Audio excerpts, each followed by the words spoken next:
যতই আমরা ভাবি না কেন যে ভারত আমাদের এই কেন্দ্রীয় বাজেটে বাংলার জন্য বড়সড় ঘোষণা করা হবে, প্রকল্পের ঘোষণা করা হবে, কিন্তু আদতে তার বাস্তবায়ন এই রাজ্যের মাটিতে দাঁড়িয়ে এই মমতা সরকারে কতটা সম্ভব তা নিয়ে প্রশ্ন উঠছে।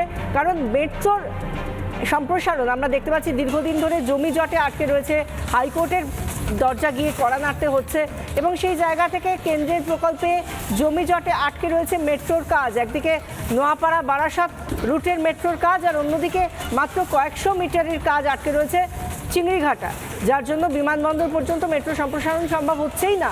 এবং এতদিন ধরে বেলেঘাটা পর্যন্ত যে রুট ফ্ল্যাগ অফ করে দিয়েছিলেন মোদি, তারপরেও আটকে রয়েছে। আমাদের সঙ্গে সরাসরি রয়েছেন আমাদের প্রতিনিধি সুখেন্দু সরকার। সুখেন্দু, আজকে বাজেট পেশ হতে চলেছে, হয়তো বাংলার জন্য, বাংলার রেল রুটের জন্য, মেট্রোর জন্য অনেক বড় কোনো ঘোষণা করা হবে, কিন্তু তাতেও কি আদতে এই জট কাটবে?